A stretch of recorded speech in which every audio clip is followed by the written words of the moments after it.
नमस्कार बालमित्रांनो, कसे आहात? गोष्ट ऐकायची वेळ झाली ना? ऐकायची का मग गोष्ट?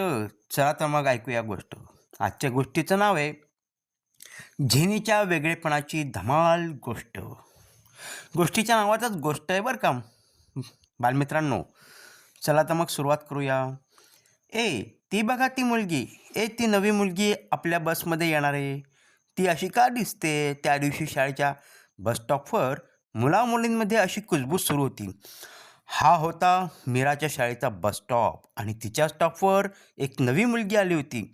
सगळे तिच्याकडेच पाहत होते, तिच्याविषयी बोलत होते, पण तिच्याशी मात्र कोणीच बोलत नाही. स्कूल बसमध्येही सगळे आपापल्या मित्रमैत्रिणींबरोबर बसले. ती नवी मुलगी मात्र एकटीच बसली. शाळेत गेल्यावर सलमा मॅडम यांनी वर्गात सगळ्यांना सांगितलं की त्यांच्या वर्गात आजपासून एक नवीन मैत्रीण येणार आहे. अच्छा, म्हणजे आज बसस्टॉपवर दिसलेली ती नवीन मुलगी आपल्याच वर्गात आहे तर. वर्गातल्या 25 मुलांच्या नजरा तिच्या दिशेने वळल्या आणि त्यांच्या डोक्यात एकच विचार आला, जरा वेगळीच दिसते नाही ही. सलमा मॅडमने सगळ्यांना सांगितलं की त्यांनी झिनीला लागेल ती मदत करायची आहे आणि सगळ्यांनी तिच्याशी प्रेमाने वागायचं आहे. अच्छा, म्हणजे या नव्या मुलीचं नाव झेनी आहे तर. झेनीकडे पाहताना मीराला आठवलं की जेव्हा ती अशीच एक नवी मुलगी होती, तेव्हा कसं तिच्याशी कोणी बोलायचं नाही, खेळायचं नाही आणि तिला तिला या गोष्टींचं किती वाईट वाटलं होतं, हेही आठवलं तिला. मग मीरा झेनीकडे पाहून हसली. तीही हसली. मग कलेच्या तासाला मीरानं तिला आपले रंगीत खडू दिले. मधल्या सुट्टीत दोघांनी एकत्र बसून जेवणाचा डबा खाल्ला. त्या दिवशी बसमध्ये एकटी बसून आलेली झेनी घरी परत जाताना मात्र मीराच्या शेजारी बसली होती. त्यानंतर संध्याकाळी त्या एकत्र खेळल्यासुद्धा. लवकरच दोघी जणी घट्ट मैत्रिणी झाल्या. मीराने दिलेली एक स्माईल केवढं काही करून गेली. वर्गातली काही मुलं झिनीला चिडवायची.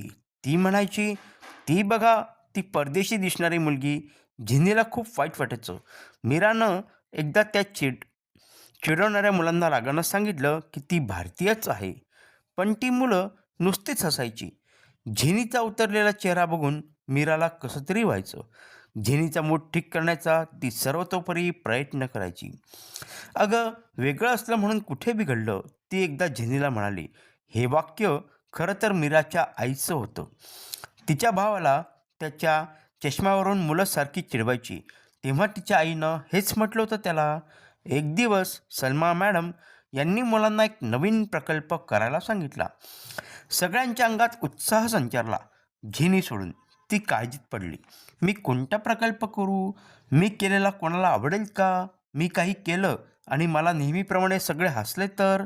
पण तिच्याकडे तिची बेस्ट फ्रेंड होती ना. झिनी तिचे हे प्रश्न घेऊन गेली मीराकडे आणि मग मीराने तिला एक मस्त कल्पना सांगितली. अखेर तो खास दिवस उजाडला.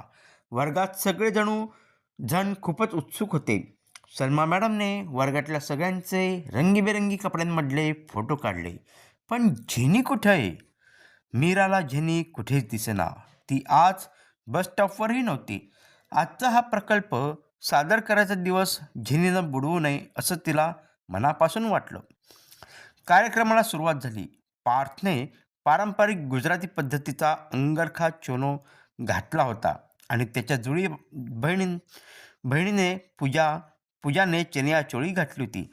त्या दोघांनी मिळून गरबा नृत्य केलं. वीणाने तिच्या तमिळ भाषेत एक सुंदर स्वातंत्र्यगीत म्हणून दाखवलं. बाकीच्या मुलामुलींनी वेगवेगळे सणवार, परंपरा, खाण्याच्या चालीरीती, देशातल्या प्रसिद्ध व्यक्ती याविषयी कितीतरी छान नवनवीन गोष्टी सांगितल्या. आपल्या मीराने स्लाईड शो तयार केला होता. तो होता राजस्थान राज्याविषयी. हो, कारण तिचा जन्म राजस्थानमध्ये झाला होता ना. तेवढंच तिला काहीतरी दिसलं. डोक्यावर एक उंच टोप चढवलेलं कोणीतरी वर्गात आलं होतं. अरे, ही तर झॅनी.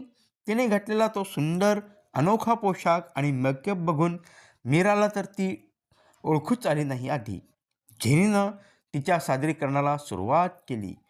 मी मिझोरामची आहे. भारतातलं हे एक राज्य आहे. तिने बोलायला सुरुवात केली. तसे सगळेजण लक्षपूर्वक तिचं बोलणं ऐकू लागले. याआधी तिचं बोलणं फारसं कोणी ऐकलेलंच नव्हतं. तिने घातलेल्या ड्रेसला पुआंचेई असं म्हणतात असं तिने सांगितलं. त्यानंतर तिने छीलम नावाचा एक मिझो नाचही दाखवला. सलमा मॅडम यांनी तिच्यासाठी गाणं लावलं. किती सुंदर लयबद्ध हालचाली करत नाचत होती जेनी. तिला नाचताना मिळणारा आनंद तिच्या चेहऱ्यावर झळकत होता. त्याही वेळेला काही वात्रट मुलं हसत होतीच, पण त्यांचं हसणं तिच्या हालचालींमध्ये विरून गेलं.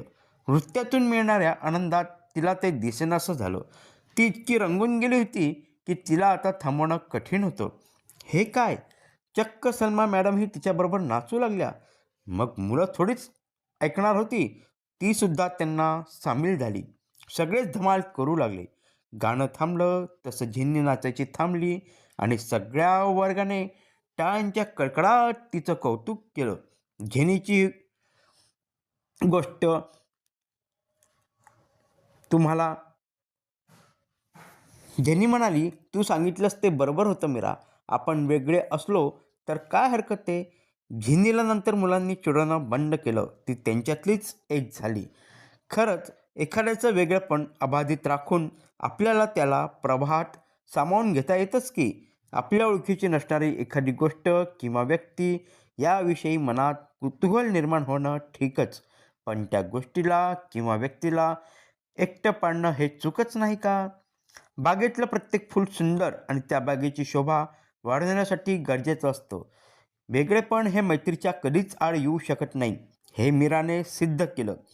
आपल्याला सुद्धा नेहमी मीरासारखं सहवेदनेनं वागता येऊ.